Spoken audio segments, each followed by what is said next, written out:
I tell you. Because you choose to be You're blocked. human being. So you wanted us to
Oh, really? Yeah, she said so. Yeah, she said so.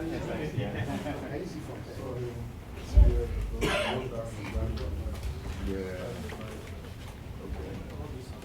All right, so I want to thank everyone for coming for the town hall. Very happy to see everyone's faces from different generations. It's awesome. So for those who are live streaming and who are watching us, I would just say that we should please just keep it down because people are going to be listening online. If you're watching us online, I would ask that you share, start sharing, and start sending the link to other people. So this town hall, I know that over the years I've spoken to a lot of alumni from different generations, and everybody wonders, how do we give back to our school? We would not be here if we didn't go to the College of Medicine.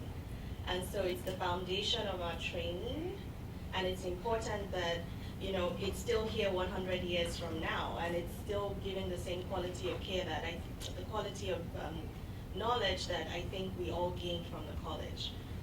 So, and that's why we're doing this town hall. So now, we're very lucky that this year, Professor Afolabi Leshi, he became provost.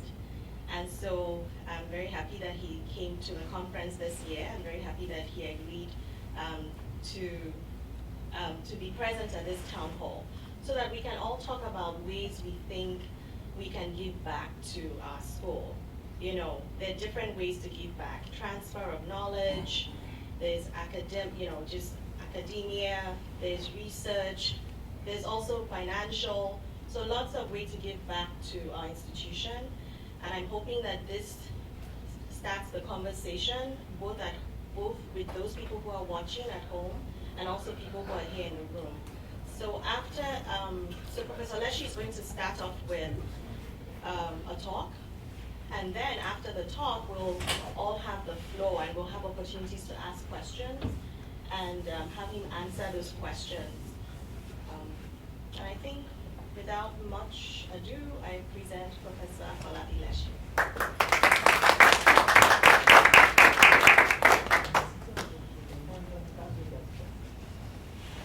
Good afternoon, ladies and gentlemen.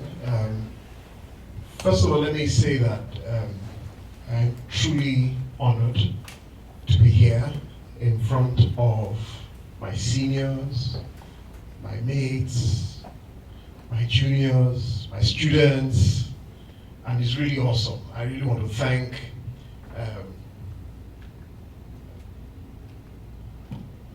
AMPA, first of all, because AMPA is the organization that invited me to be part of their meeting this year.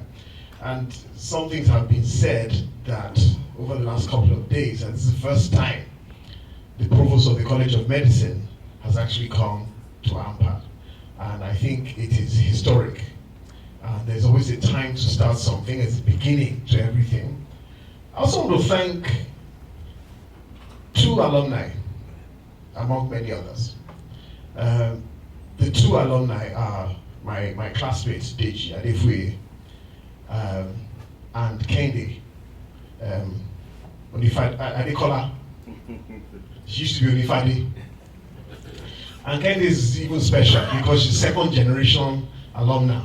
Because her mom, Dr. Onifade, who used to be Okoro Dudu when she was in Medilag, also attended the College of Medicine, so the second generation. Pardon? I would say my dad. And your dad, of course, your dad, of course. Yes, your dad. And so many others who have made this possible. I want to thank many other alumni who have, over the time since my election as provost, have sent messages, text messages, phone calls, personal visits, just to encourage me and pray with me and wish me a successful tenure. I want to thank you very much for your support. They all said one thing, everybody, they had this great expectation. And honestly, I think that expectation sometimes is very heavy. And the expectation is very simple. You're going to have to make a difference to the College of Medicine.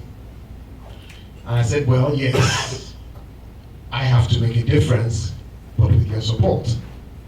So it's not me making a difference, it is all of us making a difference to the College of Medicine. Let me just give some brief introduction and we'll go to the business of today. I think the first thing we're going to say is that we're all critical stakeholders, very crucial stakeholders in achieving quality health care. We had a symposium about quality health care, and one of the things that came out of it is that one of the great inputs of quality health care is the doctors, the health personnel who must drive quality health care, and they need to be trained. And of course, that training takes place in the College of Medicine. So all of us are critical stakeholders. And in the 55 years, the college was established in 1962. So we're 55 this year. And since the first set graduated in 67, we have had many, many alumni coming out, and they're all over the place, all over the world, in all fields, in and out of medicine, because some alumni are not in medicine. But one thing that is common to all of us, we're all doing great, we're doing very well, we're excelling wherever we are. And that is excellent. Now, and the college, I must say, I am proud. Even the college and the previous provosts are really proud of our alumni. We're truly proud of you. And each time we hear great news about our alumni, we celebrate, want to celebrate our alumni. And I know there are a few, I mean, I just mentioned a few. Dr. Tafida, Dr. Tafida was first set. Dr. Dalatu Tafida, first set, was former senator, former Nigerian commissioner to the UK. Larry Tejo Osho's classmates, some of you, is currently a senator. And we've had commissioners who are alumni, Jide Idris. And of course, here in America, and I can't list everybody who's doing fantastically well, but I mean, a few come to mind. Anekwe Nwai is head of, I think, cardiology in Morehouse, and he's one of the top people in this area. Ben Goulier. Goulier was in, what, 2007. Goulier is doing great work, and he was involved in separating conjoint twins. This is a very rare procedure. They are alumni. And recently I was told of Kojo Johnson, who is in University of Pennsylvania, all doing great work. Butali Aziz in Iowa is doing great work. He's a dentist, doing great work in genetic research, genomics. So our alumni are everywhere, and we truly are proud of you. And we can see that we are making a significant difference wherever we find ourselves. We're all making differences, which is great. So the question is, and this is actually the reason for this talk, it's about legacy. If you're going to summarize my talk, it's about legacy, leaving a legacy. So the question is, what legacy are you leaving in the college? What is your legacy to the college? Because at the end of the day, you're going to point out, oh, I talked to your children, and of course, when you're boasting of how smart you are when you were in school, you will say, oh, I went to the College of Medicine. And you want your children to be proud of the college that produced you, great father, great mother, right? So it's about legacy, really, and that's where we're going.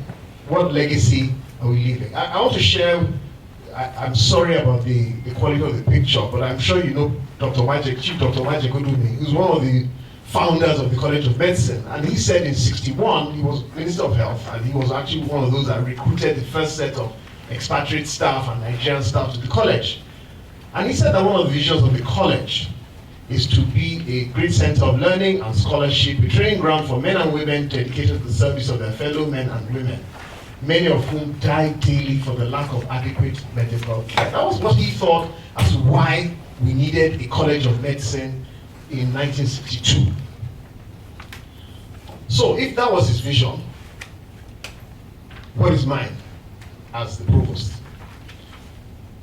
My vision for the college is for it to become a world-class continental center of innovation driven by core values of research, excellence in research, learning and teaching using innovative curricula, delivered in a conducive environment sustained by sustaining and advancing the momentum of previous provosts and building new bridges. That's what I campaigned on. That's what I said I was going to do when I was campaigning to be provost. I think if I'm going to tick and check something about building new bridges, I can tick that off now. Because this is one of the things I said I would do, reach out and build bridges with alumni everywhere in the world, wherever they are. Because alumni are critical to the success of the College of Medicine. That vision is in line with the strategic 25-year strategic plan of the university. Because the university also has a vision, and it's to be an excellent university, one of the top universities in Africa, or they say in the world. And this was articulated in 2013 and 2012. And so we're just, 5 years down. We've done 5 years review, and truly the university has been achieving its objectives. And I know some of you will recognize the Senate building. It's not very clear, but that's the Senate building of the university, which I think most of the generation after mine, maybe Dr. Fawibe's generation would not recognize the Senate building. Was it there? Yeah. No. It was, okay. All right, so that's the Senate building. And the strategic plan identified 5 areas where we need to cover to become a world-class institution. This is just some brief historical data. Again, I think it's important because I'm talking to alumni who maybe have not been back to the college, and it's important to know that we have had some milestones in the college. Of course, in '62, when the first set of 28 medical students admitted, to '67, when it became a College of Medicine, and was actually the first in the country to be designated a College of Medicine. Ibadan, that was established in 1948, was a Faculty of Medicine. Usuka in 1960, Faculty of Medicine. So ours was the first to be designated by an Act of Parliament as a College of Medicine, and we were the first. And now, all the medical schools are colleges of medicine except 2, ABU and JOS, and they are going to become colleges very soon. So it's the way to go. And of course, the other timelines are there. When first set of dental students in '67 were admitted. Now, from one program in '62, we have 9 programs that cuts across all healthcare professionals, from nursing to medical lab science, pharmacology, physiology. We have all areas. Pharmacy, which used to be part of the college, became independent in 2007 when it became a faculty, under the director, not under the provost anymore. Okay, so Professor H.A.B. Coker, some of you might know him, was the last deputy provost some years back, was the last person in college, so was deputy provost. So we have 9 programs. We have about 3,000 plus students. We have a staff strength of 290. So the staff ratio is about 1 to 12, which is, NUC says the ideal ratio is 1 to 10. So we are close to ideal for staff-student ratio, and of course we're recruiting more staff as we come along. Now I put this there, training quotas, just to remind us that we actually have strict training quotas regulated by Medical and Dental Council. We can't admit more than that, all right? And this is very important because if you are to produce doctors and other health workers at this rate, it is estimated it will take us 80 years to produce the ideal number of physicians Nigerians need, unless 2 conditions, two provisos. Nobody dies and nobody emigrates. Which is impossible. It'll take us 80 years. So it's actually critical. What we're doing in producing doctors is actually critical. It's critical. All right, okay, let's move on. We now have 3 faculties. Then college was a College of Medicine. It had schools, and then we had college, faculties, then we now have full faculties now. Clinical science is under the deanship of Professor Adeyemi, he's a psychiatrist. Basic medical science is under Professor Magbagbiola. Some of you remember her, she's in biochemistry. And then dental science is under Professor Oyinkon Shofola, who did her residency in Louth and was employed. So we have 26 departments, and we also have important units. The library, medical education unit. We do have a medical. I mean, those of you at the meeting, this exposure this morning, was wondering, oh, one of the things every school must have is medical education unit. We have one. It's very active. That revised our curriculum. We have central research labs, and we also have medical consults. It's a very important unit that does continuing professional development and all that. And that's active. Now, our challenges as a college. I mean, if you're going to summarize the challenges, number 1 will be funding, number 2 will be funding, number 3 will be funding.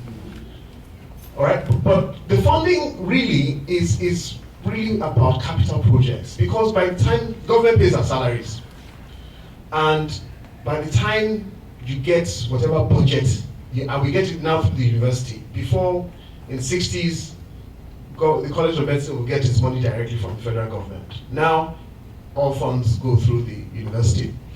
So, by the time you spend the whole thing, you have very little for capital development. I'll give you another example. The college gets 7 million naira for utilities, water, light, every year. Right now, I am spending 20 million every month. 6 million is NEPA bill, and I might not get that 24/7. The rest is buying diesel. It's buying diesel. And meanwhile, the government has given me 7 million for the entire year for utilities, and that's just power. I didn't talk about water, because I get bills from Water Corporation too. So funding is a major issue. Of course, there's government policy on zero tuition. Now, those of you who are in the States, you will know how much it costs to send somebody to medical school. There's no money. It's federal university tuition free. Okay? That obviously has to change. And of course, the Committee of Vice Chancellors have made a presentation to the federal government to charge appropriately and provide bursaries and scholarships to poor people who are smart, who want to do medicine. It's not that you want to exclude children of poor people from doing medicine. It's just make provisions. Those of us who went to school in Nigeria, I remember we got bursaries. I don't know, got bursaries? Yeah. No more. Some. There's no more bursary. I didn't get bursary. No, okay, that was your generation. No, my time. When I was in school, state government gave you bursary. Some people got federal government bursaries. Some people got state and federal government scholarships. Now, the only scholarships that are available are those provided by Agbani, Shell. Shell, the oil company, provides some money for scholarships, and it's not for every student. So there are big challenges and to running it. Now, the private university, we have private medical schools. They charge between 3.5 to 4 million naira for school fees, and people are paying. All right, and that's about $10,000 equivalent, $9,700 using today's exchange rate. So we don't have the funds. If we had the funds, I'm sure maybe I wouldn't be asking you. Even if I had the funds, I'd still be asking alumni, because alumni have a role to play. So those are the challenges. Now, but despite the challenges, what have we been able to achieve as a college in the last 55 years, particularly in the last 10 years or so? We have built capacity for research and training, and this is very important, because really we've talked about equalities about the teachers. If the teachers are not good, the students are not going to be better. You cannot give what you don't have. All right? And so when staff come in, we organize trainings for manuscript writing, research, grant writing, and that is standard for every new staff that comes in now. We also have established a grants and research office that helps people source for grants, helps them write it up and all that. And I'll show you a graph to show how successful we have been regarding that. And then of course we have a medical education department unit. Now they've developed a curriculum which is problem-based, student-centered, and it has moved away from didactic lectures and is now talking case-based learning, problem-based learning and all that. So it's really, and we just started it. The first set just started this year of this SPICES curriculum. Of course, again, College of Medicine has been very innovative. Of all the medical schools in the country, College of Medicine is on the 4th curriculum change. Ibadan has only done 2. Ife is their 2nd or 3rd. All right, so we are ahead of the other universities in terms of innovative curriculum directed at producing doctors that are the kind of doctors we want, that are global standard doctors, not local standard doctors, global standard doctors. We have reference laboratory for malaria diagnostics, the 3rd in Africa. Professor Ibo now, I don't know if you know him, remember him. He's a parasitologist. He's in charge of that lab. We have a central research lab. Okay, we have molecular diagnostic lab, which is domiciled in Louth right now. We have an IVF center. I don't know if you remember Professor Giwasage, right? So he's in charge of that. He's retired, but he's coordinating that, and they've been doing great work. Of course, remember that IVF research in West Africa started in College of Medicine by Giwasage, Ashiru, and Mr. Soyalu, the lab scientist. So we now have an ICT smart class. Again, I'm sorry the pictures are not very clear because that's the picture of the smart class, which is above biochemistry. We have clinical skills lab, we have research lab, and the research lab, the central research lab is the WAHO, the West Africa Health Organization reference lab for viral hemorrhagic fevers. And of course, that Ebola outbreak was actually diagnosed in that lab. So, and it's a reference lab for the entire West Africa sub-region. So there are many things that we have been able to achieve. We have a state-of-the-art audiovisual unit for producing teaching material. We have extensive collaboration. I just put pictures there. These are active collaborations that are ongoing. Emory University, we actually have collaborations with Anikwe Unwai and our Department of Medicine. Northwestern, we have a very strong collaboration with Northwestern, and the most recent collaborator with Northwestern is Kehinde Adekola herself, who is doing some collaborative research in the College of Medicine and Northwestern. So we have very strong, and Harvard, H3 Africa, which does a lot of genomic research. There are active collaborations and grants going on there. So, contents, yes, we know that we're operating in knowledge economy. We have an e-library that has e-resources like Clinical Key, Science Direct, JP Digital. We have developed programs that are responsive to the needs of people around them to make the college more visible. And of course, our staff have been winning international grants and awards. Gerald Isikwe, he's a BDS, is he already? 2000. Yes. 2000. Gerald just got a Commonwealth award recently. So, our staff are doing well. I have a list of donations, and these are people who have been supporting the college. Shell was the one that built the audiovisual units. They also built the clinical skill. We modified the clinical skills lab, which is beside the old animal house. But animal house is still there. Philanthropist Sao Okewu donated a new physiotherapy building. Zenith Bank donated the new college gate, which you see. This is still on the works, but he's committed to building. That's Pastor Lukoya, MFM. Mountain of Fire Ministries.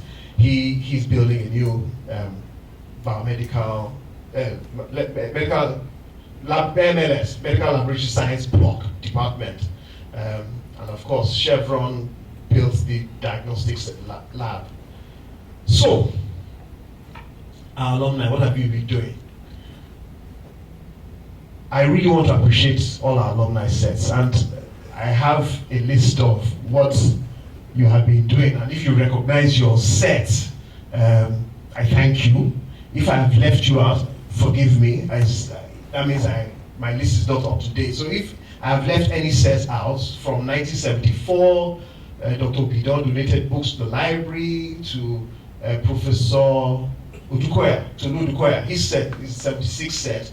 They donated a new scanner machine, helps us with marking scripts, exam MCQs and all that, which we needed, and it came in handy. And it goes on, and these are pictures of some of the things they donated, this optical scanning machine. Somebody talked about the Ameyo Adadevo, that was 19, I think that's which set was that? 1980 set, I think it was. Yes. Professor Shibogun, Okolawon, Professor Jekigbe, then that set. And they donated and refurbished the students' reading room and named it after Ameyo Adadevo, who was in their set as well. That's the reason why they did that. And it goes on. So the various sets who have renovated the toilets of blocks. Right now, all the toilets have been renovated, or all the blocks except OPH, where the girls are. Block 5, all of them have been done, except that.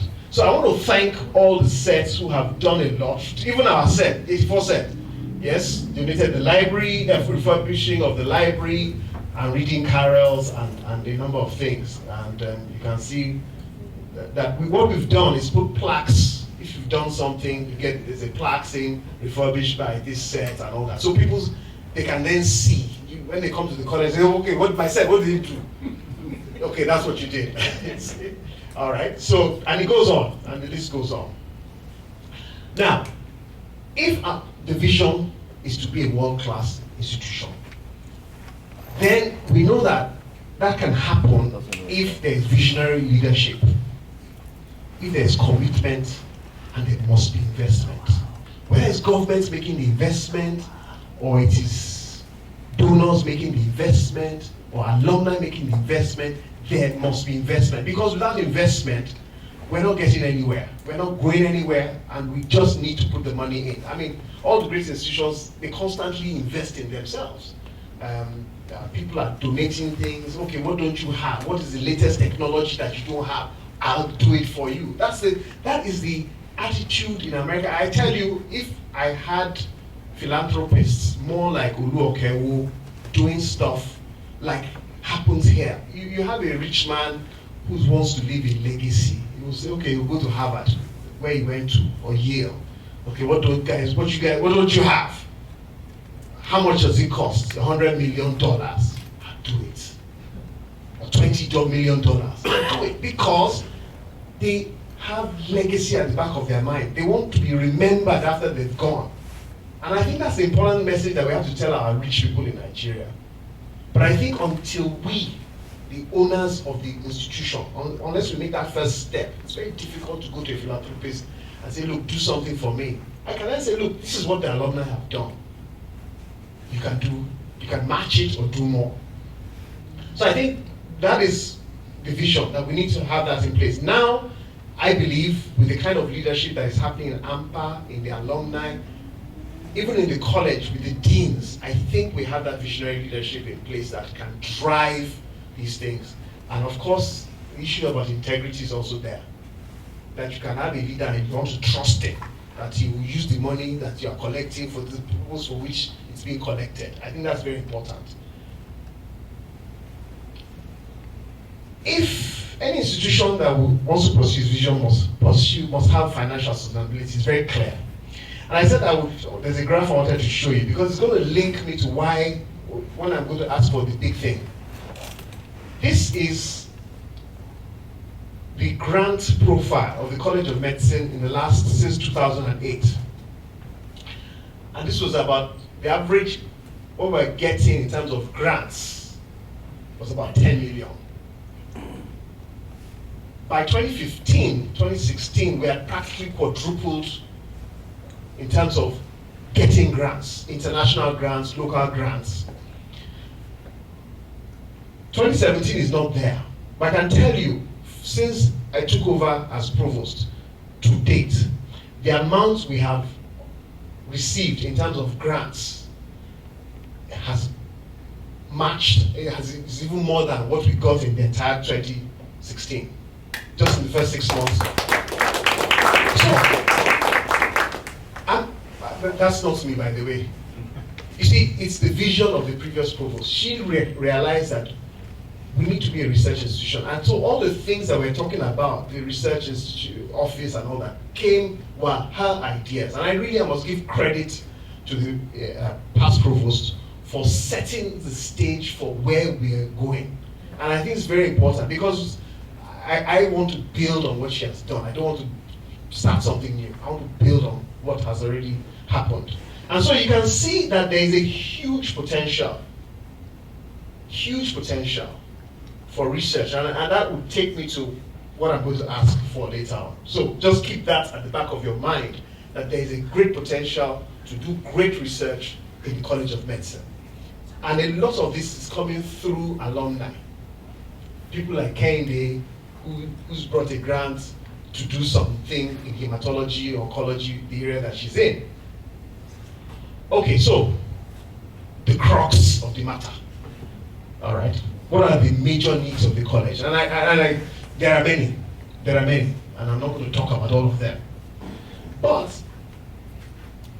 if I was going to summarize the major needs of the college, there will be a few, and I don't want to leave anything out. One, we need to continue to provide cutting-edge teaching resources, and I give you 2 examples of that. In basic sciences, there's something called, I don't know if you remember doing physiology experiments, those the rotating drum with the plethysmograph and all that. Remember that? Nobody uses that anymore. There's something called Power Lab. Now, their College of Medicine has 5 of such power labs. They cost about 10 million. In the entire country, there are about only 4 universities that have this equipment for teaching physiology and basic sciences, and college has 5. So the teaching of basic sciences is better. What we don't have is virtual dissection for anatomy and dentistry, because those of you who work here know that nowadays teaching of anatomy is not as tedious as it used to be. Can you imagine when you're remembering all the foramina of the skull and trying to imagine where the holes are, or the course of the nerve or the artery, and you're trying to visualize? You have to be a very good visualist to think. Fortunately for Grant's anatomy, that helped. But now with technology, you can actually teach anatomy and all these things in a very easy way. Dental chairs and phantom heads, very critical. Dental education is expensive. It's even more expensive than medical education. More expensive. And we can't get away from that. So we need to invest even in our dental faculty. If we're going to new materials, then now nobody uses amalgam, mercury amalgam. Nobody uses that now. I mean, almost everything is now 3D printed. Really, all the dental material. I mean, I was watching a program on CNN where they 3D printed a filling from ceramics, and everything within an hour, just by the patient. The patient hadn't left. Before you take an impression, go, come back. Nobody does that anymore. And so we need to teach our students so that they are more competitive when they come to America or wherever they want to go to. Building of a research center, I'm going to talk about that. Iconic building, CCTV, buses for our students. We don't have enough buses for our students. But the needs are many. So,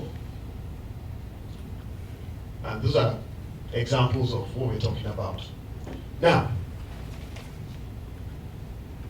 how bad are you about the college? How bad are you about the college? Now, what does that mean? That sounds like a very odd question to ask. And I want you to join me as we have a big, bold, audacious dream for the college. I think that's where we're going to. You see, there's no point asking for small things. We need, because remember the reason why we're here, leaving a legacy.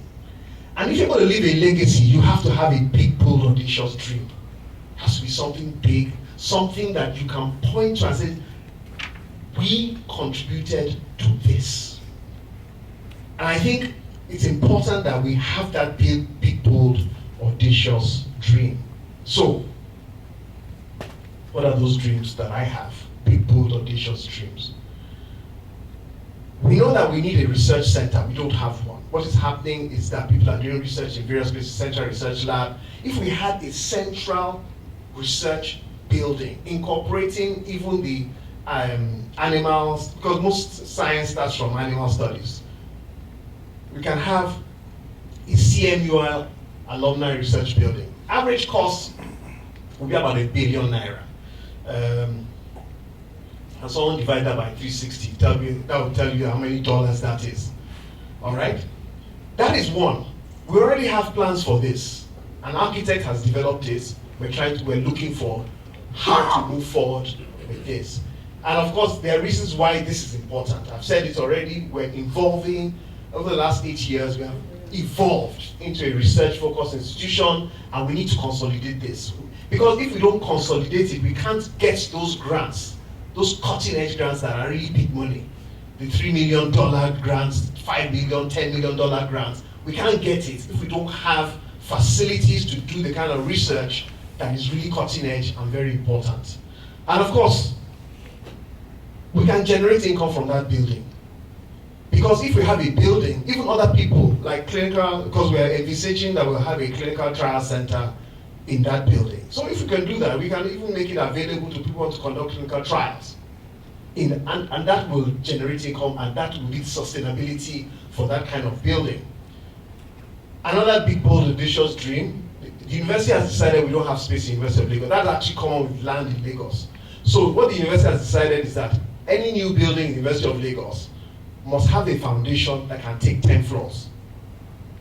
So even if you can't put 10 floors, the foundation of that building must be able to take, because we don't, even in Yara it's even worse. We don't have space in Yara campus. So if you're going to have a building that would incorporate admin, facilities, lecture theater, seminar rooms, offices, administrative building, then we're going to need what we call an iconic building. Again, it's a very expensive venture, about $3 billion, that's the estimate for that. This building was designed by Professor Adebamo, the Professor of Architecture in UNILAG. So we're going to use what we have within the University of Lagos. We have quantity surveyors. So that's what the university does. We use what we have, all right? And that is the diagram for the iconic building, which we're hoping to be located by where anatomy is now. So as you approach the college, you will see it. If you approach it from Motion Gate, you will see it. You will approach it from, you can even see it from the college gate itself. So that's what we're thinking. So those are the big, bold dreams that we have. And I think how to achieve this is very important. In moving forward, we know that most great institutions owe a lot to their alumni. I mean, you think of all the great institutions in America, the Harvard, the Yales. I looked at the profiles, the funding profile of Harvard and Yale and Princeton and all these universities. And what we found was that 30%, the largest single contributor to their finances was alumni endowments. Harvard, Yale, everybody. All right, so that's what we need to be. And so I'm hoping that we can raise 7.5 million to do these things and many other things. And I'm thinking of 3 areas. One is the capital projects, those research center or the iconic building, that's one. A portion will be used to rehabilitate the existing structure, and we need to rehabilitate the existing structure. And I wish you would come. When next you come to Lagos, please come to the college. We'll be happy to receive you and take you around the college. Mr. Babatunde is very good at that. And of course, finally, is to have a pool of funds just to invest, so that the interest of that can be used to continue to finance and do things in the college that will be ongoing. So that that, and of course, it is not very clear. Those of you, this is Louvre, front of Louvre, and these are just scenes around the college, and it's some of which you might recognize. That's by the E Block. The flame of the forest is actually blooming right now, so it's beautiful right now this time of the year. So I want to leave you with somebody you're familiar with. Barack Obama, the person who should have got a third term. Don't post me on that one. And he said, if you're walking down the right path and you're willing to keep walking, eventually you'll make progress. That's Barack Obama. And I believe that this is the right path. Engaging with the alumni is the right path. And if you keep walking along that path, if the provosts keep coming to engage with alumni in the diaspora, and I'm willing to meet with any set anywhere in any part of the world.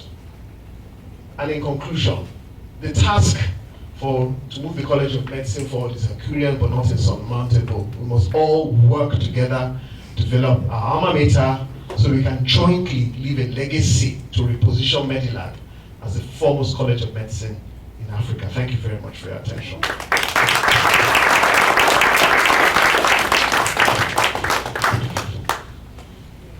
So I think, who's anchoring this? Kenny. Okay.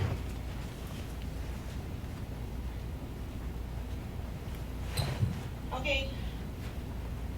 All right, we already have a question. So it's going to be a question and answer session till the end of the town hall. I congratulate the provost for the Your name is Mike. Yeah. Yeah. for And the set, please. Oh, Dr. Fawibe, 1979.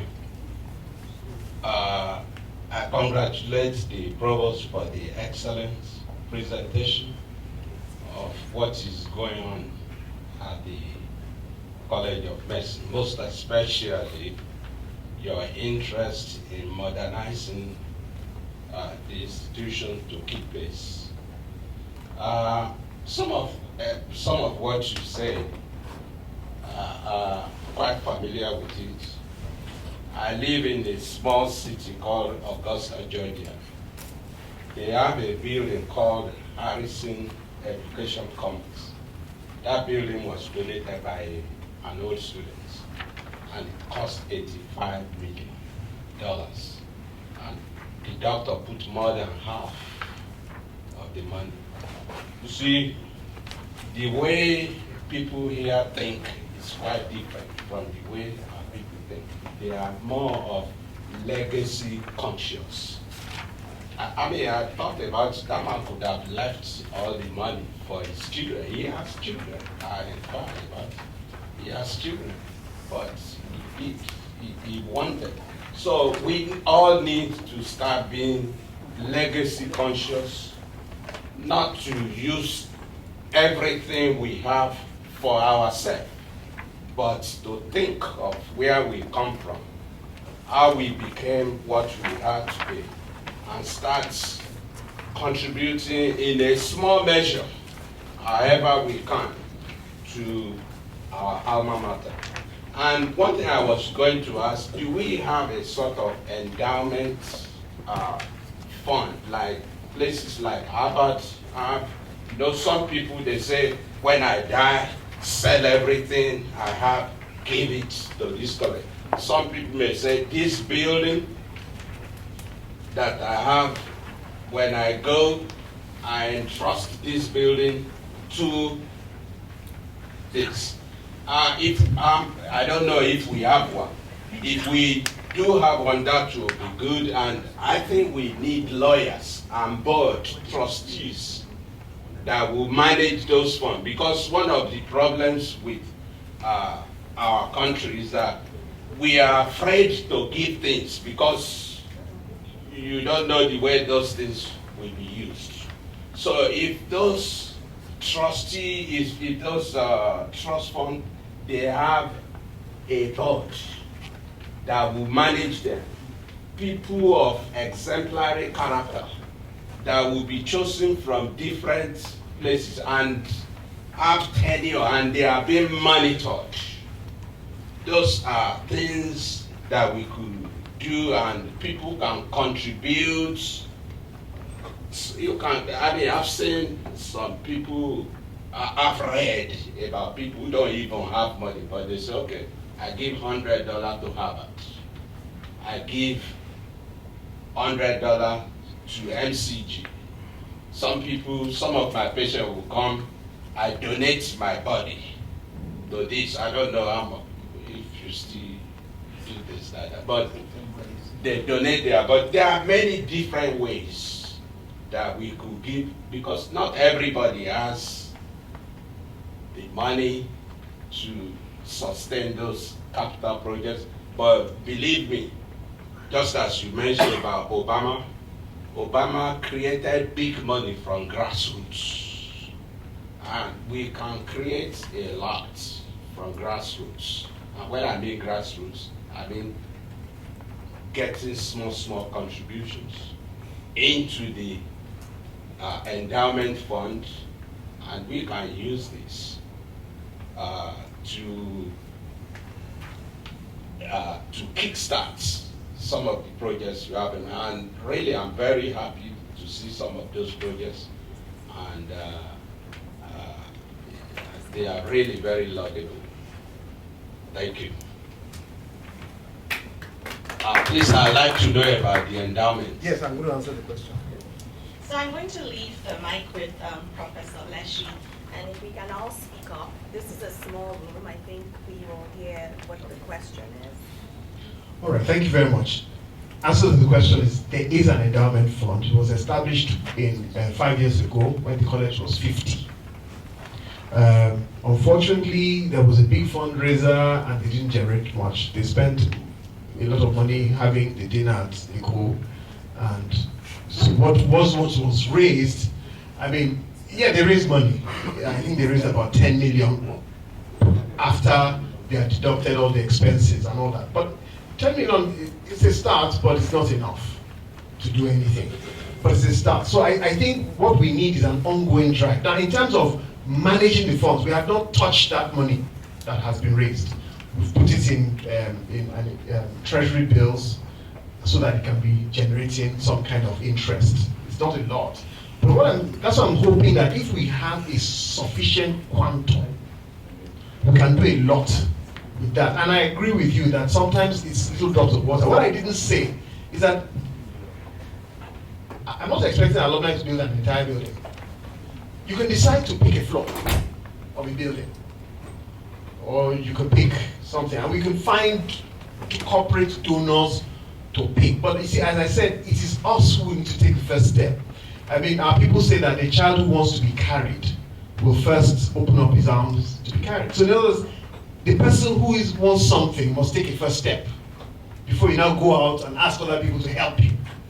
And we, the alumni, are that first step that we need to show that we too are committed. If I show that we are committed to this, I'm sure it will be easy to find other people who may not even be medics or dentists, who just, the virtue of a legacy, will say, yes, I think that's what I want to, the Dangotes of this world and the other people of this world, who they want to do something. So yes, but we have an endowment fund. We don't have a board yet, but that's clearly, by the time we have a sufficient amount, we won't spend without some kind of approval process and a board. Because if you generate the money that I'm talking about, I would expect one of you to be part of a board. There must be, I mean, so to show that you are answerable to the people who have put the money down. That's the way I understand that. So we don't have a board, but we have a fund, and there's money going to it. Staff have been donating to that endowment fund out of their salaries too. So it's an ongoing thing. How can we donate money? Right. So that is what I put details. By the way, the copies of this will be. I'm told that it will be part of to be on Facebook, so you can actually look at the presentation in more detail, and all the details about the account details of the college are there. Your money is safe, all right? Government, a few months ago, now said that you can invest TSA funds, endowment funds. Before, TSA means it's a single treasury account. It's something that you're familiar with. That's what the American government also has. They have a TSA too. But you could not invest. So monies that were there were not generating anything, but they've agreed now. But now you have to be at least 50 million naira to be able to invest in treasury bills, which is the safest, and it's about 18%, which is very good. So it's a very good investment to generate some kind of interest to drive that. So yes. My name is Sami Asong. I represent the class of 2000 here. 2000. It's an honor to speak, to be here from my seniors, no mates, but juniors as well. I'd like to congratulate you, Mr. Leshi, on achieving the post of provost. It's an amazing feat. We're very proud of you. I remember my last interaction with the professor was through my pediatric lung case, and I had long nails. So I was asked to examine this little baby, and Professor Leshi noticed my nails, and he just told me, he said, "Asong, if you bring those nails to your exam, I'll fail you." So the next thing I did was to cut my nails. And Professor Leshi has been very helpful in my career. He wrote my letters to go into residency. I owe him a lot, so I'm very proud of what you've achieved. You've implanted knowledge into many of us here. You may not know this about him. He knows all his students' names, and he calls them by name. I was amazed when I saw my classmates at the college, and he called all of us by name, and I was shocked. I think we have a leader that can actually make this vision come true. I think in him we have someone who will be accountable and who can trust, because that's a problem we've had for most alumni, including myself, is if we want to give back but we don't know how. We also don't know if we can trust whoever we're dealing with to actually punch this thing through. It's a big vision. I see it, but like you said, we have to dream big. My question though is, how can we break these this big vision into buildable blocks that we can all pick? Because 3 billion, the problem is it's overwhelming if you look at it at that number. But if we can get to a point where we have little Lego blocks, we can build a Lego city, and everyone picks one block, and then we can build a Lego city and make this dream come true. Thank you very much. First of all, Dr. So thank you very much for your kind words. I didn't realize that I was, some people remember me for various things. But I'm glad that you're a better person for it. Now, I truly agree with you. It sounds big, billion. But you know, those of you who are in the diaspora, 3 billion, can someone just break it down for me to dollars? 800,000. Correct. So it's not really big. If you think about it, let me help you. That is what this slide is about. If you break it down, and we have, if we assume there are 55 sets that have left college, college is 55 years old, 55 sets have left college. Let's assume there are 30. I mean, some are really old and some are really young. They just left. So clearly, you don't expect. I mean, anybody in the last 5 years, I wouldn't be asking him for a lot of. I would take his little money. I would take his 100 naira, his $100, and whatever he can give to the college, it will be recorded in his name or her name. But you know, at the end of the day, if you have a set that has, and most sets are about 100 on the average. But if you assume that. And Ben said it, that in a class of 100, maybe like half will be actively contributing to anything. So let's assume 50. And you break the money down that one is expecting per set. It equates to something like my brother here would fly business class or first class, and my brother here who flies first class, you can fly premium economy, just for the really. You know, I know people who spend a lot of money on things, and this is exactly, so if you think about it, I'm not asking one individual. I'm not asking one individual to put big money down. I'm asking every, and Dr. Fayuba has said it, that if you even break it down even further and get other people involved, you'll be amazed what you can raise. You'll be amazed what you can raise. He had been put up his hand at the back, and I'll take you. Dr. Lashi, it's a privilege to be here. My name is Tunde Onoswai. I'm from the 89 set. DG Oshinloye. My cousin is a good friend of mine. He told me a few years ago that I didn't prove it, and I'm very happy for it. The issue we have here is not donating the money to Nigeria. He brought up a good issue about accountability and transparency. That's an issue that needs to be made clear to everybody. What's in place for that? That's one. Two, the college and the people in the administrative office needs to show reciprocity to people here. I'll give you a personal example. A year ago, I requested my transcript. This transcript, they've sent the document from FCVS or someplace. Thank you. All they need to do is stamp this transcript, sign it, put it in the self-addressed and send it back. 18 months now, I don't have it. I had no reason to need my transcript again, but I needed to apply for a license somewhere else. Someone sat on that. When I finished in 89, I think my father went to request my transcript when I was moving out of the country. And the same thing happened. I remember him telling me that there were so many other people who have requested some stuff from ECFMG or USLME to the point where he had to actually pay for those things to be sent on behalf of all these people that he didn't know. And that's the kind of frustrating issue that I personally have. I don't know if anybody else has the same experience here. The question now is this. As the provost, you probably don't know this happens. To me, that's a big deterrent for a lot of things. 4 years ago, one of my classmates came up to me and said, you know what? They needed to reconstruct the lecture theater and Medilag.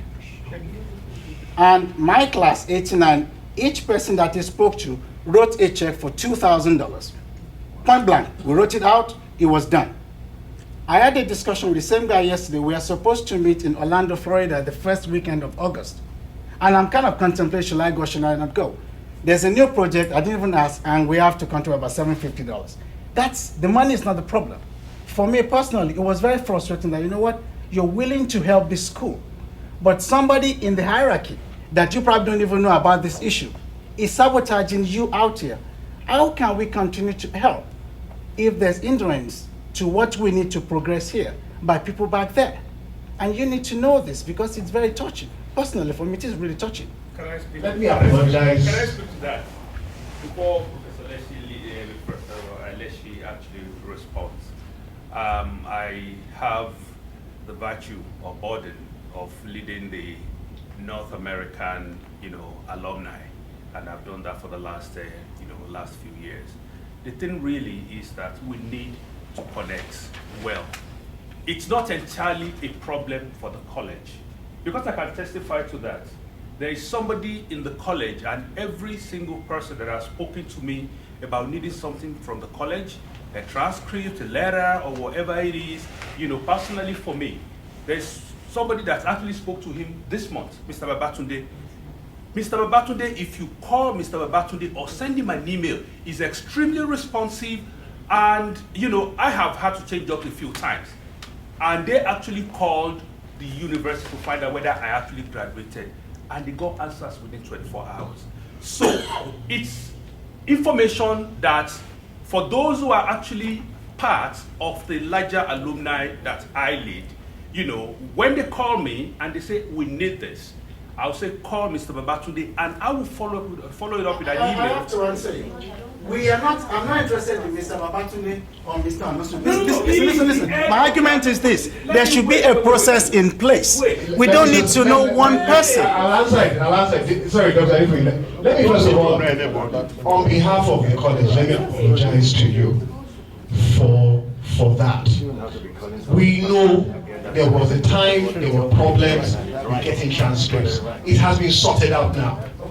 So now, we had to do some reorganization in the academic office. We realized that there were some problems with somebody in particular.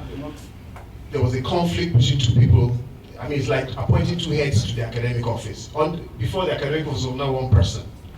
And then it was split into two units, and that was when the problem started. Now, it's now back under one person, and problems with transcripts are actually promptly dealt with.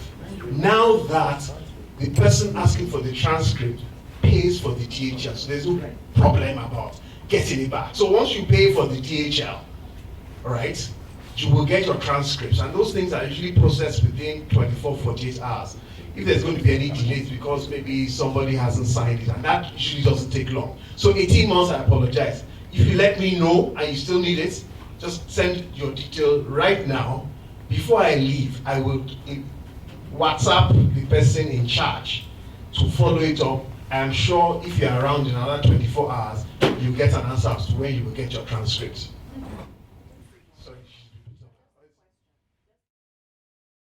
Just so that we all know, because we're now on live stream, any side comments are being picked up as well. So if we just let the person answering the question or asking this question speak, it will make people hear us better at home. I think she's next. Yes. I'm Balaji Odusina UCJ 86 set. Professor Leslie, I'm so pleased that you're the provost. It is for me it's what I needed to get involved. To all the people who have been working so hard and so consistently to keep this body alive while people like me were doing other stuff, I'm very grateful. For me to say I come from University of Lagos and to be here in America, it has been very embarrassing. So, I mean, like, to show that this is where I come from, and I can't really show pictures, it's just not a good thing. It's been a problem for me. And a long time ago, about 10 years ago, we're going to start a website. So I was all fire and brimstone, let's go and get it done. We got this website done. I paid for it with $3,000 something dollars. It was very good. Then we handed it over, and then something happened, and that was it. As Dr. Odemiwa said, the website is crucial, and it should be done maximum in 3 weeks. I've gone ahead, I don't type very well, so I've been on paper, but I went to work this morning. So I've gone ahead and I've given everybody a handout of what we should finish today to move forward with our website. We're very fortunate, somebody's husband has a website company? Yes. Yes. And I emailed him the He's right here. Oh, okay, I'm sorry, morning, good afternoon. Yeah. I emailed you this morning. Yeah. You got this? Correct. So everything is there. There shouldn't be any dragging, any forming of a burden. Just let's get it done. If there was a website, everybody would go on the website and say transcript. They'll click the button that's an email to the person who gets the email, and they'll say, I need my transcript. We don't have to call Professor Leslie. We don't have to know this person. Go to the website. If there's a website, there's a bar. We need $7.5 million. Everybody, 5,000. I can give a penny, but I can surely get 10,000 from companies around that want to please me. So I've done my part. I've got 15 friends from my class who are silent, doing nothing. I can call them and say, Susan, I beg, come and help. Within a month, I've raised 100,000. Everybody can, for us, it's very easy. If we now know for sure, and this is why for me it's perfect timing, thank God, we now know for sure that we have someone who has the same vision, who has the same, what I call bicultural approach, the best of Nigeria and the best of the Western world, and who's accountable, who wants to dream big and move us forward. And it is, for me, perfect timing, because before, I never knew any provost, but I know you, and I trust you. So to me, it's perfect. If we had a website, what I did was, after that 10 years, or whatever it was that the thing flunked, I kind of got despondent, and I just said I give up, and I focused on other things. Then I started thinking, listen, it's embarrassing, this is my college, I can say this, my husband makes fun of us, my children don't want to even know about Nigeria, it's a shame to me. So I started to plan, what can I do? So I found out that the thing that works for me is I have to be in control. So if I'm in control, I can get things done the way I want to get it done. Not I'm waiting for this person, I cook the whole stew, put one salt, you can't put it. It's very frustrating for me because everybody has stuff to do. I'm a mother as well. So what I decided was I want us to go to Nigeria. I want us to want to go to Nigeria on vacation, on mission trips, on this, on that. I want us to be able to take our wives and our American or whatever they are, Canadian children as well, and they have a great time. How can I make that work? So what I did was, I started a project. It took me a while. Ekwasi helped me a lot, gave me a name of someone who was very trustworthy, but I was a little nervous still because there's all these stories. So about 3 years, I started thinking about it and finally picked a person.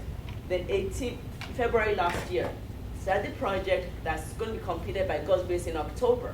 So I'm hoping that December this year, by God's grace, we'll have a meeting in Nigeria, whoever is there to go. It's a huge complex. And what it has penthouses that are huge and have dedicated elevators. And of course, they will rent out to other people, but for CMUL people who are bringing their families, it'll be at a cutthroat rate. And that way, you can come with your equipment. Like I can donate 20 nebulizer machines, I can donate 100 nebulizer machines. Everybody has stuff they can donate. You can come and give a lecture. There can be a particular time set aside every year for you to give your lecture. Bring all your stuff or your audio visual, give the lecture, live in this huge penthouse, have a dedicated car. Your children are enjoying themselves. They're in Lekki.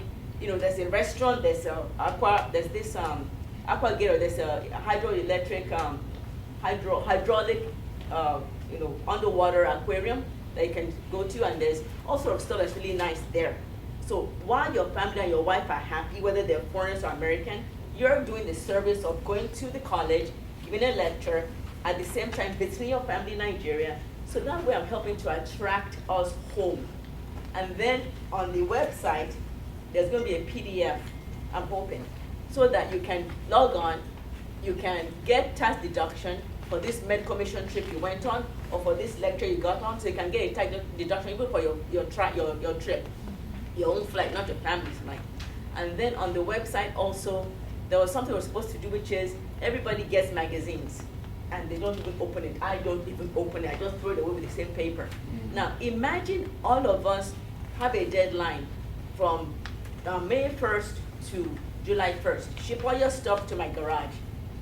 July 1st, I ship everything to Nigeria, and now I know better. Get someone to collect it from the port, because before I didn't know you had to do that.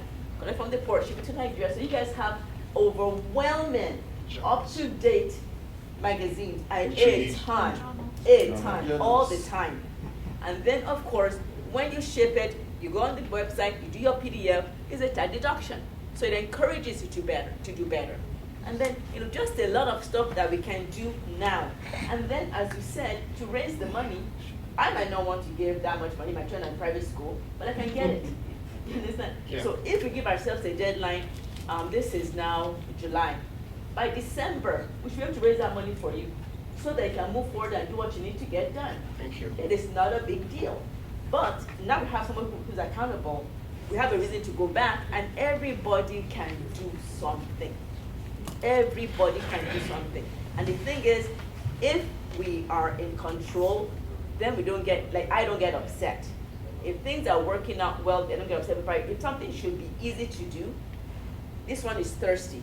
Here is water, let's drink. And then there's something in between. Then I get upset and I say, forget it, I'm done. So I think this is a perfect timing, and to me, the icing on the cake is the provost we have today. Thank you. Thank you very much for your comments and for your enthusiasm and for your offers. I will certainly take you up on every single one of them. Thank you very much. That's bad. That's bad. She's bad. Big bold ambitious. Thank you very much.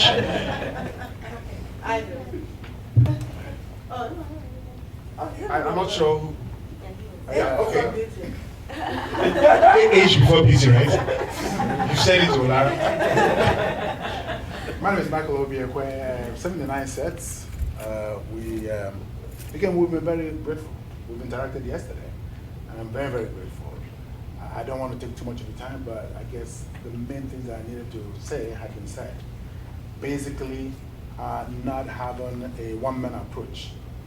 I was very passionate about the comment by one of the last but one speaker concerning the transcript issues. But you have, as it were, with the website, that fixes it. Because in a one-man approach, I deal with your problem right now, doesn't solve the problem. But you have the only comment I want to add is the guys who are there right now, to let them understand the frustration that it is costing their college. That their job is not just peanuts and looking at hairs and all that stuff. That their job is costing the college a lot. If they do it well, people are going to be happy. And people will be willing to be part of what is happening. If they keep chewing peanuts and talking about hairs and nails, then nobody's going to do anything. You know, nobody's going to do anything. You know, you understand the heat as you listen to us, but they don't understand it. So my suggestion is take the same heat to them and let them know that one single complaint from anybody to you means that they have failed in their job.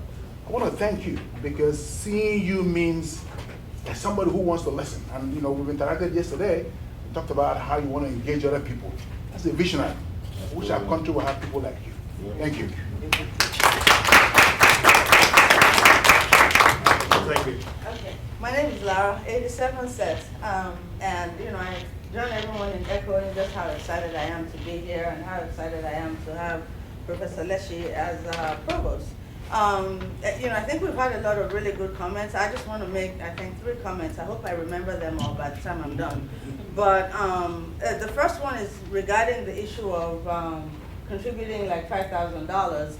Like Bolaji said, you know, not everybody has that kind of money when you have kids in college and whatnot to plunk down at once. And I remember when different organizations and schools would approach me to help fund their endowment and how overwhelming it seemed, until one day it actually dawned on me, $5,000 over 5 years is actually $87 a month.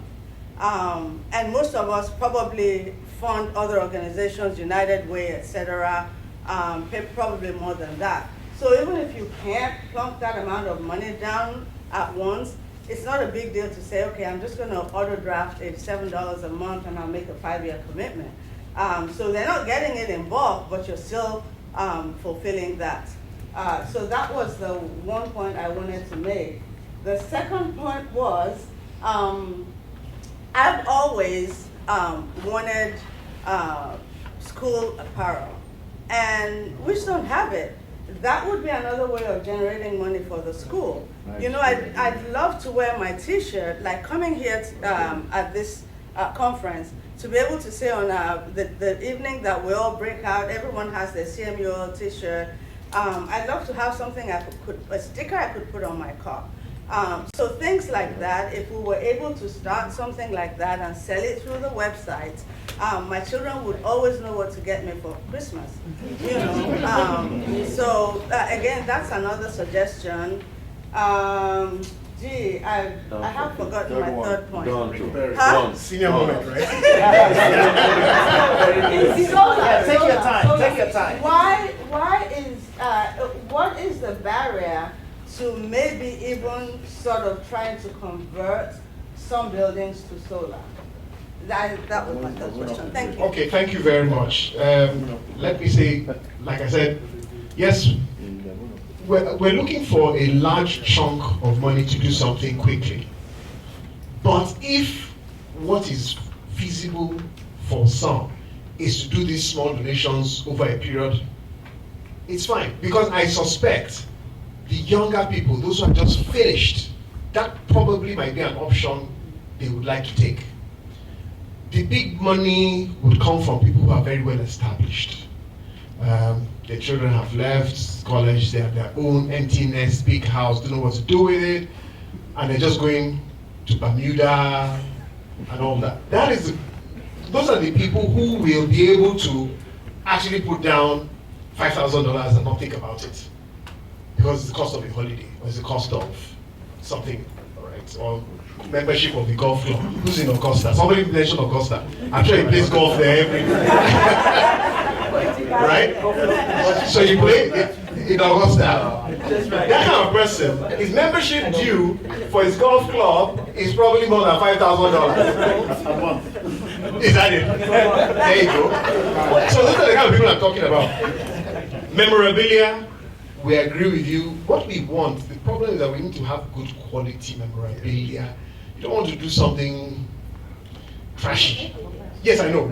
Yeah, that comes. And you see, that could be what the Alumni Association here could do to raise money for themselves so that they can have a pool of money to send to the college.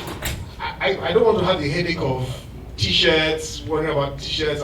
You do it, and then you can even bring it to when you come for your reunions, sell it, we'll buy it. You know what I mean?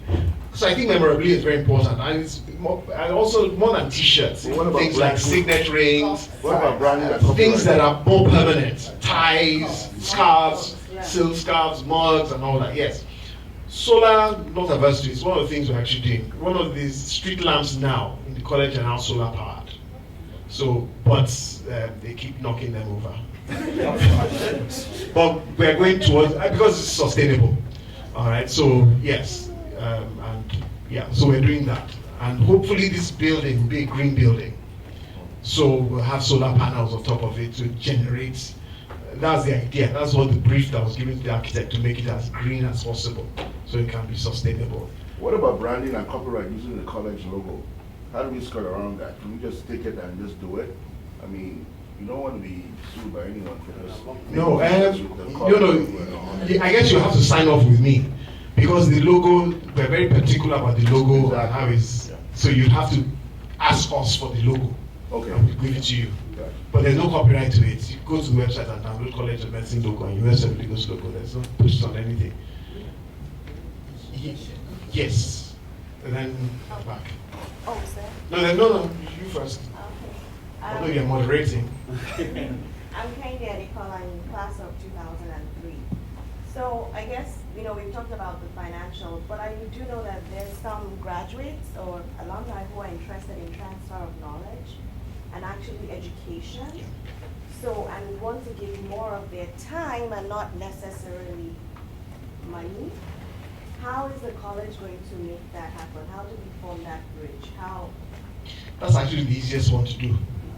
Because as it is now, if we identify what you want to do, you need to apply to the provost. Then we would get comments from the departments. Everything works in the departmental base. So for instance, you're in hematology oncology, and you want to give 2 weeks of your time every year. We would appoint you an associate lecturer. There's no cost attached to it anyway. It's just so that you have it on your resume that you're an associate lecturer to the College of Medicine. And then you come at the time of your choosing. So the HOD then says, yes, we need someone like this, and you could actually come up with the kind of type topics that maybe they're not covering very well, or they don't have the expertise, or maybe you're doing some cutting edge research and you want to share that information on a regular basis. You can decide, I'll give lectures in this area.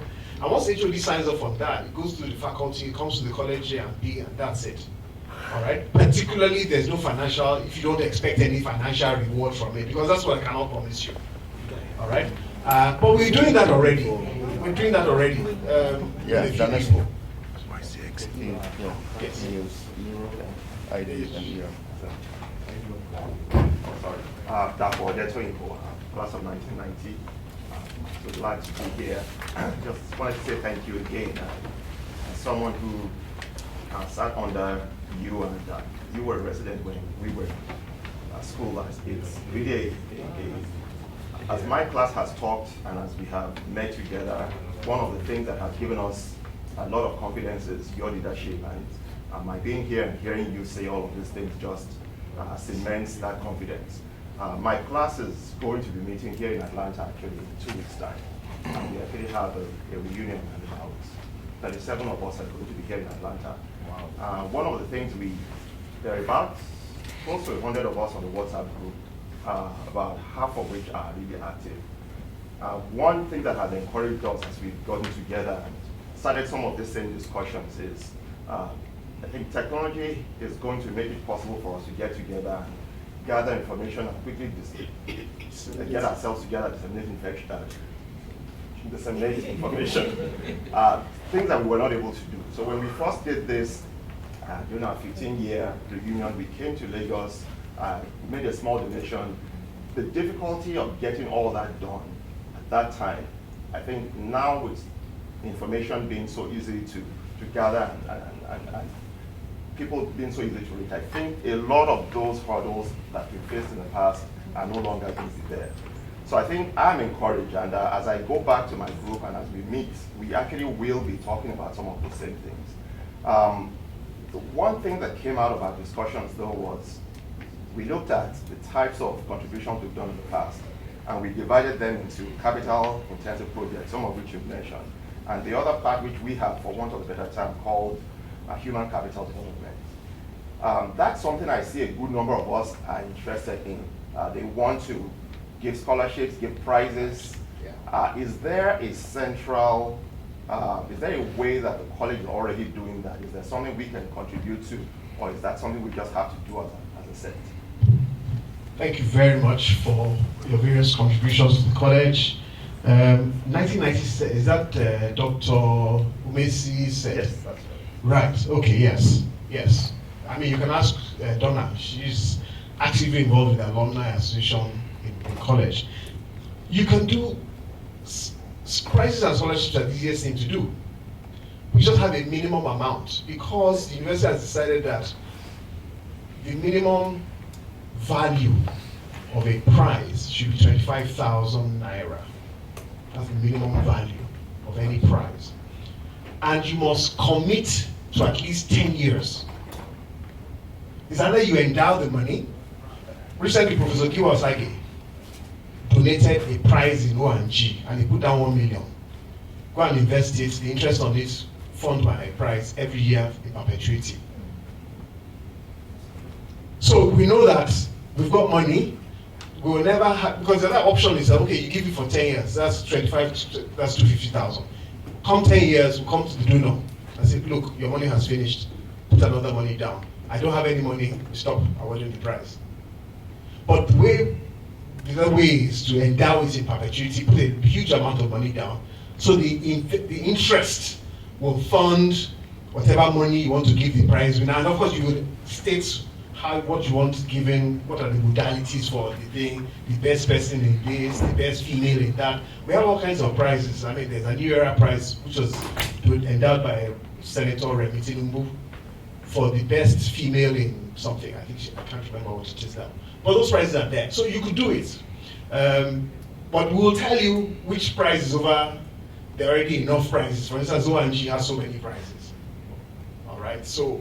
But if you still insist that that's what you want, then we'll tell you, okay, can you put it in an area? So it's easy to choose the winner. Otherwise, you'll be giving the same person, and the person will collect, say if it's the best person in O&G, and there are 5 prizes for the best person in O&G, that person is going away with 5 prizes, and that's what will happen. Because we won't crack ahead and say, okay, we'll give it to. So you have to actually qualify that. So that's all, but we do that. There are quite a number of prizes that we could do. Yes, Dr. Mish. Not to beat a dead horse again, but like when there's a website, then there would be all the awards will be listed on the website, so that even the students will know if I can get this one, I can get this one. You know, these are the things I can go for. And then you, the person who wants to donate, will go on the website and see what awards are available, whose name they're in, how much it is, and what you want to do that's different. Then one of the very first thing we wanted to do about the website that long time ago was to ask the provost to have an office, a closet that we will furnish, we will refurbish, we will get 2 people to work in. They will have cell phones that we know, they'll have emails and computers that we know, and then they are the person on the ground that we send an email or phone call or a Skype to and say, please help me ask Dr. Leshi that. Please help me ask Mr. Babatunde that. So that person is who is accountable to the people in diaspora. I want my transcript, I've made a mistake, the address should be changed to, so that we have a person.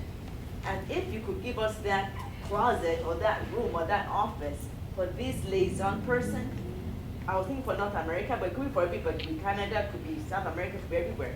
So that person would be the person, and the person will say, oh, Dr. Leshi, Balaji wants to come to America, to Nigeria and give a lecture on, is there a space of time that can she come for this time or can she come for that time? Or Dr. Leshi, Professor Leshi, what about, so that that person will be a human being.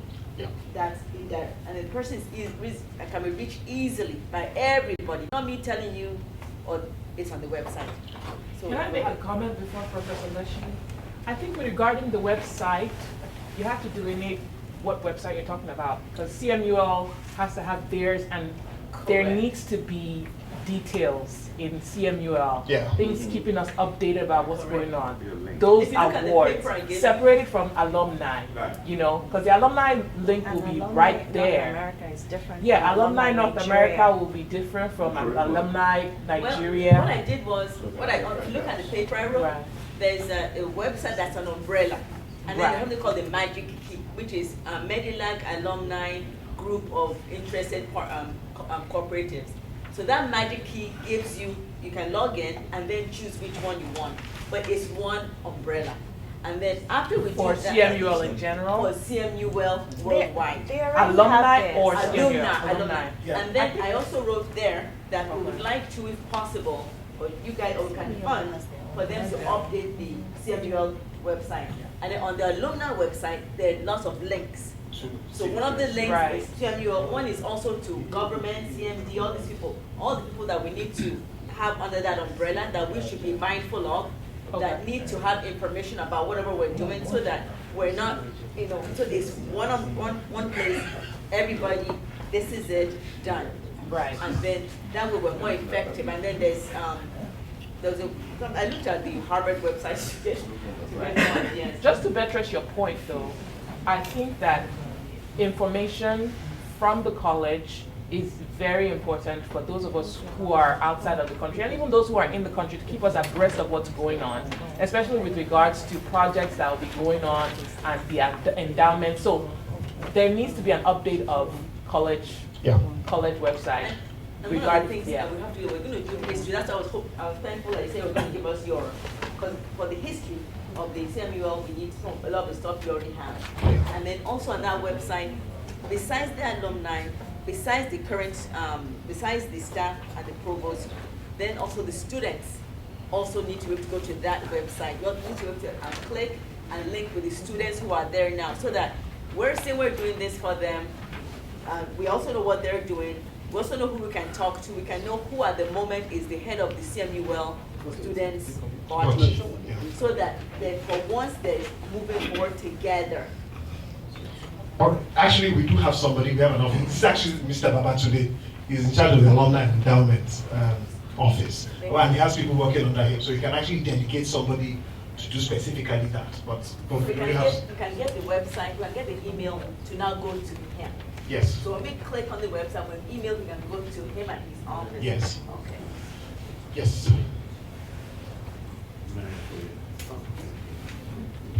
Professor Lechi, I want to congratulate you. My name is Augustine Amokwe. I'm the class of 80.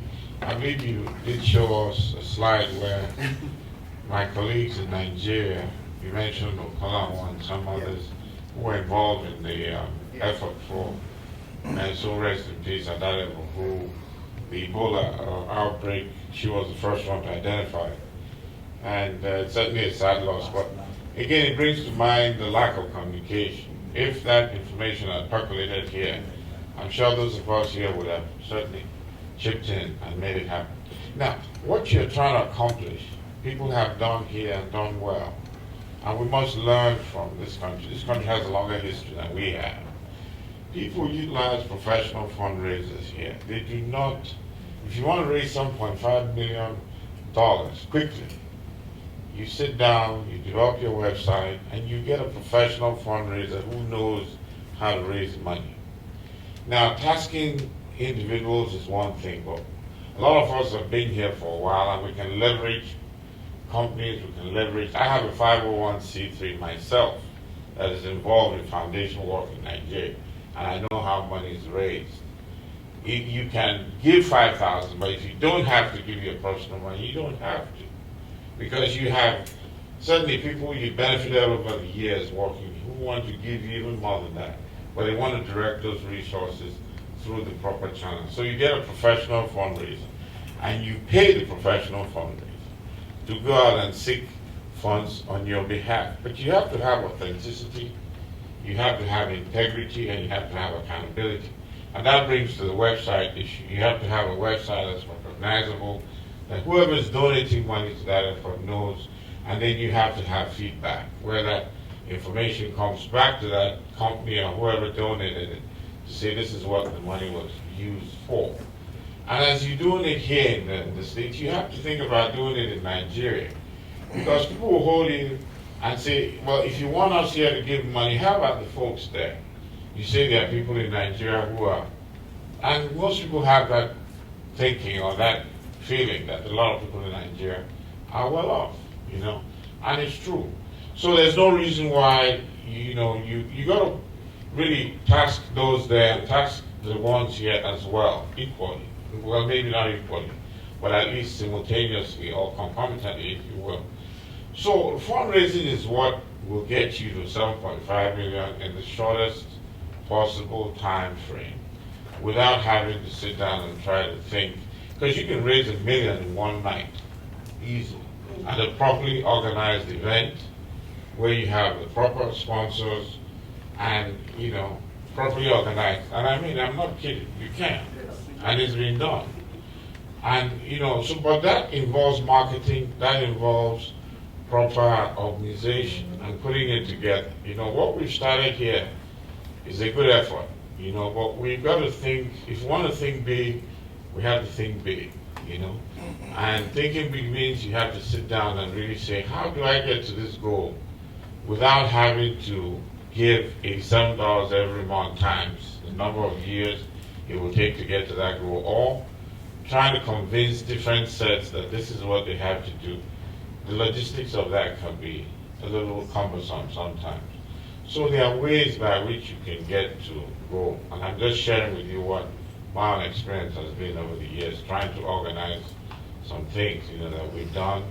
I mean, I've shipped equipment to Nigeria. I have a whole warehouse of medical equipment. And those were donated equipment. Hospitals will give you. So the opportunities in America, where America is a giving country, very generous, but it wants to give in a planned fashion. It doesn't want to just throw the money at you. It wants to make sure that you're going to utilize it in the way, you know, that you said you would, and that you're going to have pictures, you're going to have something to show that you actually use it, and that brings you integrity. And I'm glad that you're there, because you now represent, you know, the person that we can direct some of these things to say, okay, ask Professor Leshi, and he will validate that this is what actually went in. Now, let's come to research. You want to build a research building, there's so many ways you can get around research. Research is a big thing. Research is your sustainability. Research is longevity. Because each time you do research, grants come behind it, and you keep multiplying. You do clinical trials. If you want to bring Pfizer, Novartis, all these big companies who want to do trials, who are limited in this country in terms of how far their trials can go.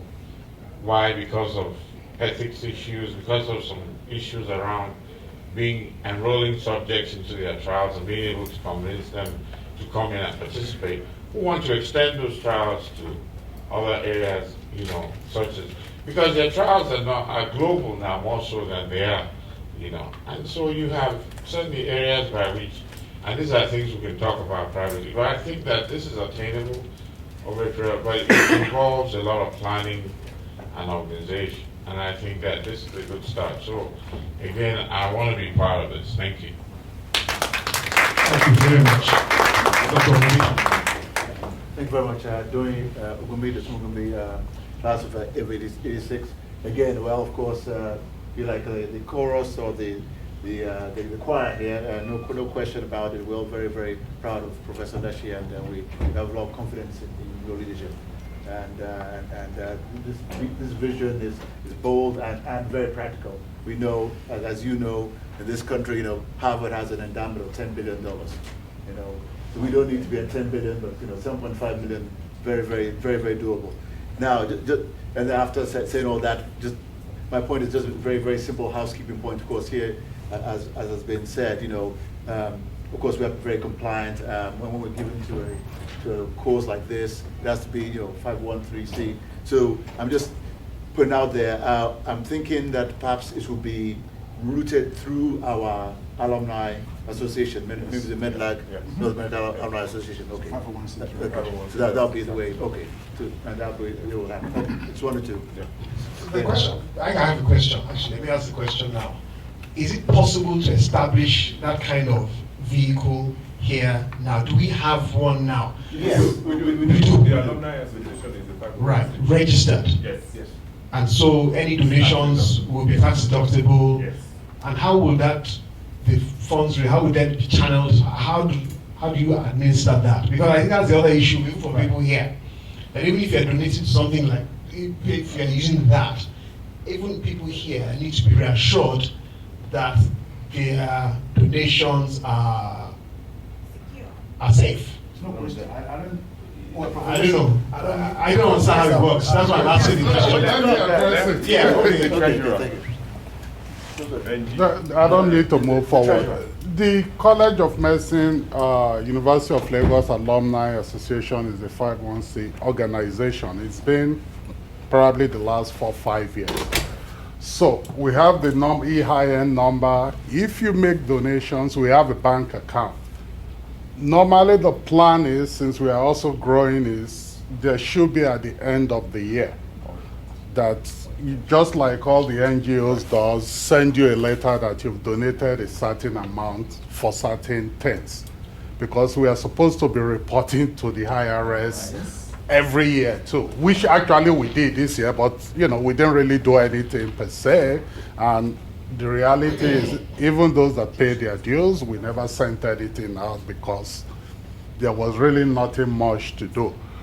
But the organization is registered, we have a bank account, and we are a recognized entity in the US. So people can make donations. Now, how the money goes to the college is a different process on its own.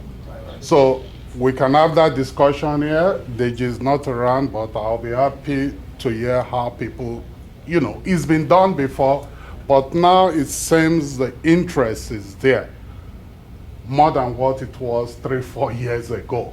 So probably there should be a mechanism beyond what the association has now to transfer money and, what gets done on the other hand. But the bank account of the company, you did show it on your slide. Yes. So it can be put on the website, the bank account can put on the website, but we'll send it to you. Then everybody knows it goes directly. So actually, no, that's true. I forgot the bank account was there. Yes, because but we would have to send it to CMUL yes, to get clean paper trail. Involved.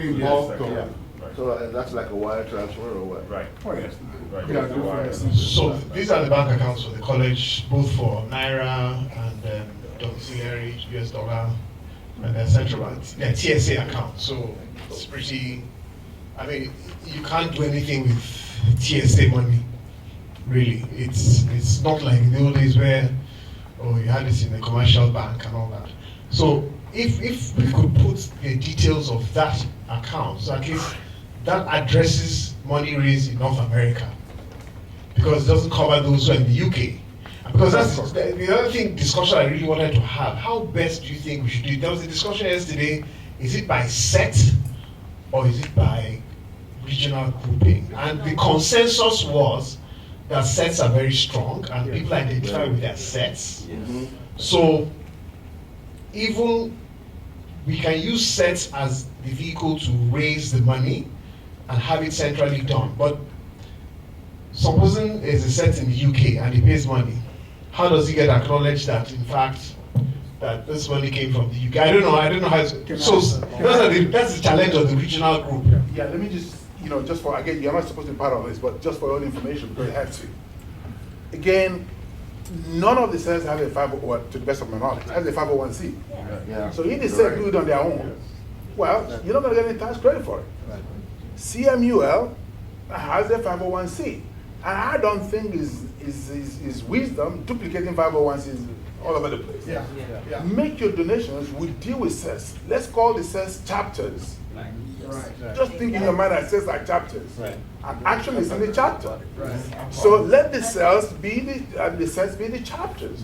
And then the CMUL is the main body. So whatever things you're making in your channel it to that, you still have your recognition. And whatever thing you identify to do as your set. And I was discussing with our friend Deji. I was talking to Deji yesterday. He said, you know, whatever you said wants to, they all should be in the executive body of the CMUL. Right. So every set will be represented in the executive body of the CMUL. So whatever you are doing comes to the body. Say, listen, I said we're doing this. And by so doing, you get your recognition, get your ego massage, and then also get things done. Yes. Moderator. You have the discussion. Yeah, my name is Chinedu Nweke, 2005 set. Just to add to what you said, when you say CMUL has a 501c, is that North America? Or it's just North America. Yeah, No, that by that's where you itself, are. well, that, to me, that by itself is also a problem because, you know, is it possible that there's actually just one account for the entire Alumni Association? No. It's not possible? No. Well, so okay, all right. Well, that's what, and just to buttress what you said, you know, this day and time, the web, internet, you know, social media is big. You know, just a click of a button, you can make recommendations. And I see that the comments are going in two ways. One towards the projects that you highlighted, but also, you know, the $87, like you said, you know, doesn't have to be over 5 years. It could be for forever. I mean, this is ongoing. While there's block money, while there's a vision for these projects, you know, but nothing stops anyone from putting a fixed amount of money, $10 a month, for the rest of their life. Yeah. You know, so there are multi ways that money can be raised. Besides just Dr. Aleko.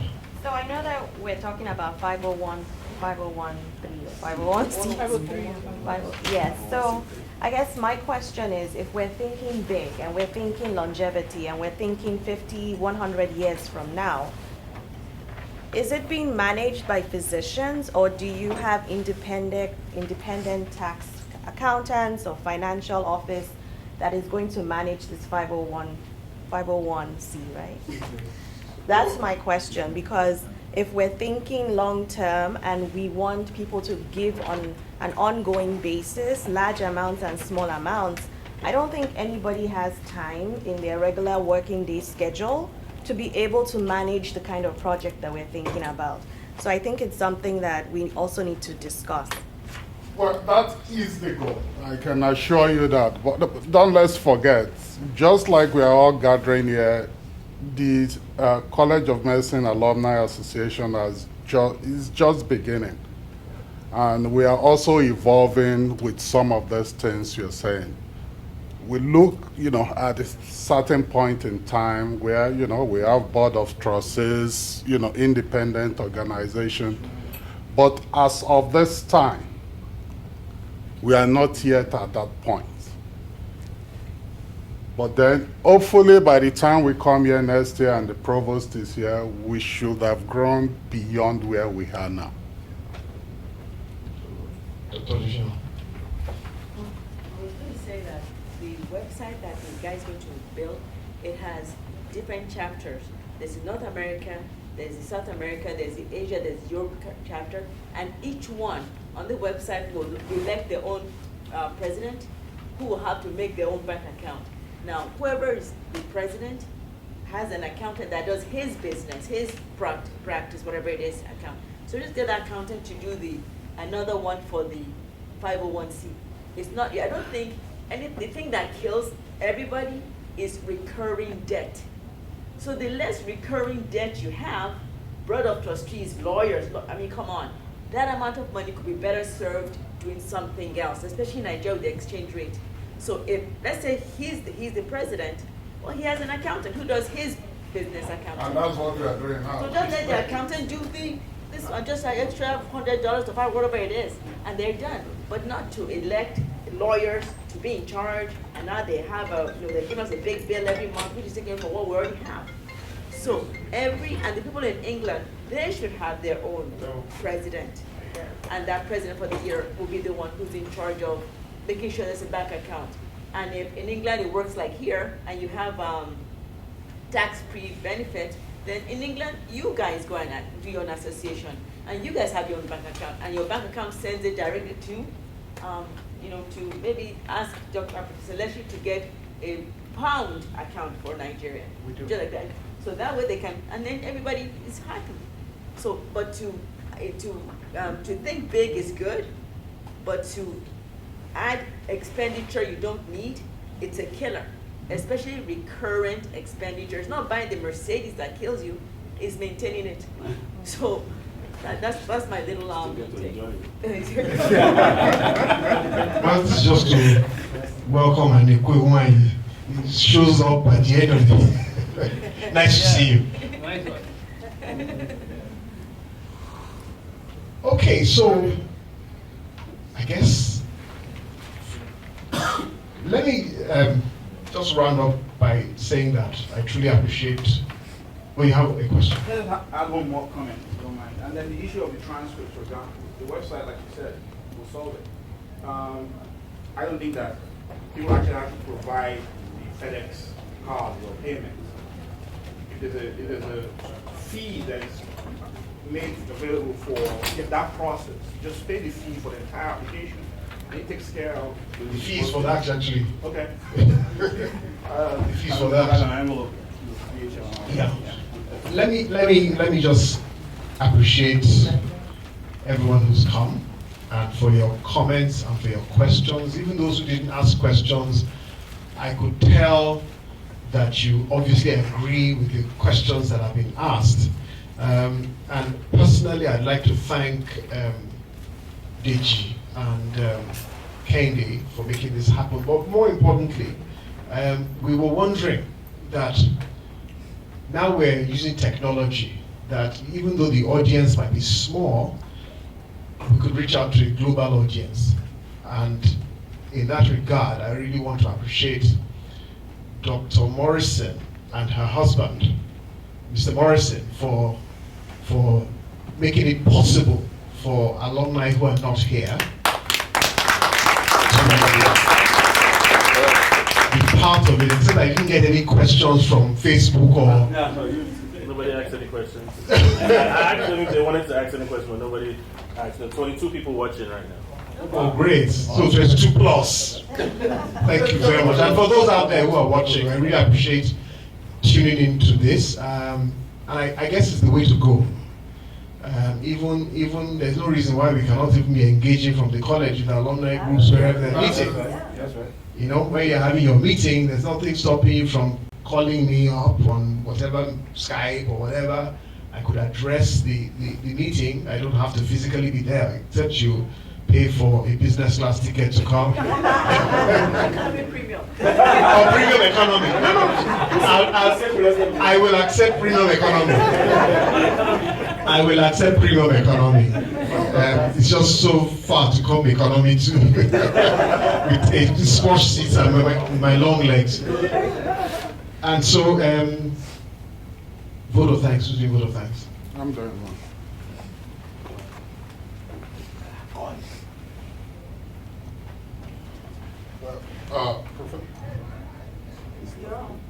Hello. Yeah, on behalf of the College of Medicine Alumni Association, we really want to thank you, Professor Afolabi, for coming here and sharing your vision for the college. For me personally, you don't know how much excited I am to see the crowd here. It's been a long way. And the number of checks I've received for the Alumni Association is actually overwhelming. So that is a sign for the first time we've been the only, out of the old College of Medicine or medical school, we've been the last college to bring a provost here. So we've done it. Yes.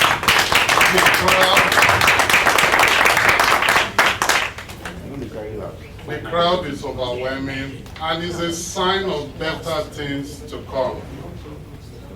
There's no doubt there are people here who are very passionate. Personally, I want to give a thanks to. We have one more question. Oh, okay. Sorry, from Online. people who are watching. Okay, So great. previous provosts have not engaged. How do we ensure continuity? Oh, that was my question. Wow, okay. Well, I don't know. I engaged because people said, come. You know, I guess if you are not invited, you're not going to come. I was invited, and I saw it as an opportunity to actually engage with the alumni, because truly, and I'm not the first alumnus to be provost.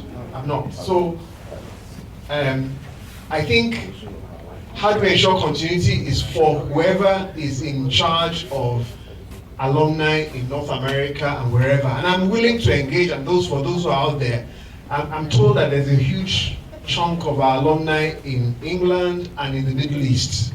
I am willing to go and engage with them if I have to, and I'm also willing to come back to Dallas next year or wherever sets are meeting. By the way, I'll be in Orlando, I think it's in August, because they've invited me and they've given me premium economy ticket.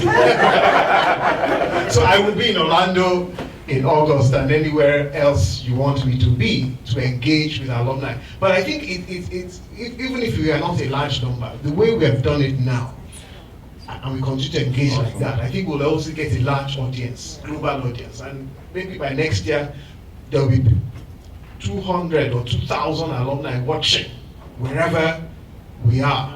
And I think if we market it like that, look, engage with the provost, and it's on the website. It's on the website, and that's where the website comes in. You say, look, provost will be engaging with the alumni on a particular time. All right, and I think it's doable. So there was one more question from. No, they were asking when you're coming to UK, but you just answered that question. They should invite They should invite me. Those in the UK invite me. Well done. Right? So much. Okay. I'm paid for it. So I am really excited. The Alumni Association is excited. Definitely you'll be invited next year to Dallas. But I want to emphasize a point here. AMPA has been in existence, and most colleges and the Alumni Association tag along with AMPA. People don't have to come to AMPA, but they provide some of the resources to hold meetings. And that's what we've been doing, that's what we continue to do.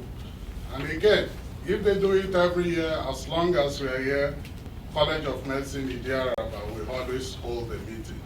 So guys, send in the check. It's $200 at this time to be a member of the College of Medicine Alumni Association, University of Lagos. Yearly. So Not yearly. Not America. Okay, North America. Since you're very passionate about North America, yeah.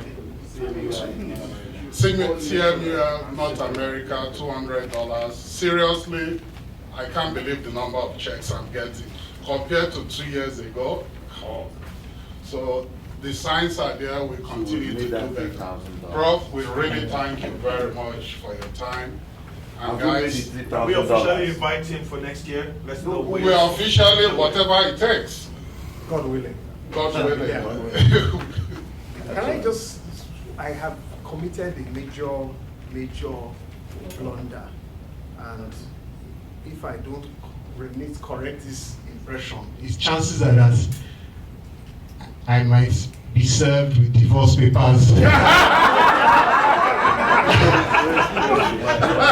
So, or as they say at home, chance that I may not get dinner.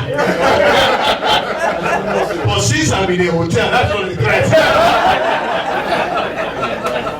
I truly would like to introduce, and I don't know how, we just got into it, my wife, who is in her own right a professor of gastroenterology at the College of Medicine of the University of Lagos, and my daughter, who are here to support the provost. Professor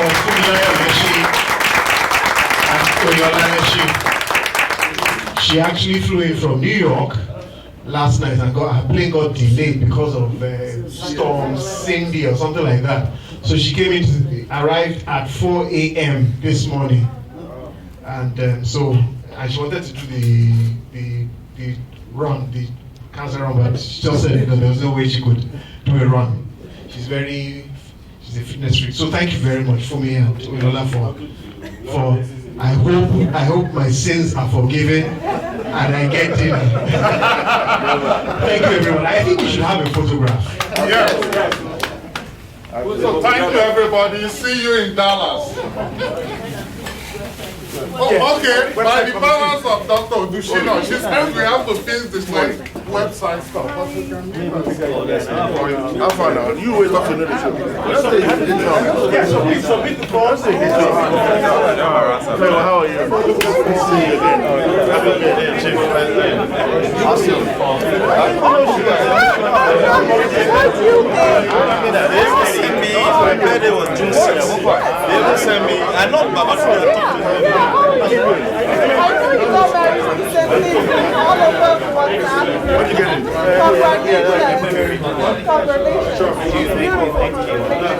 How are you doing? Nice.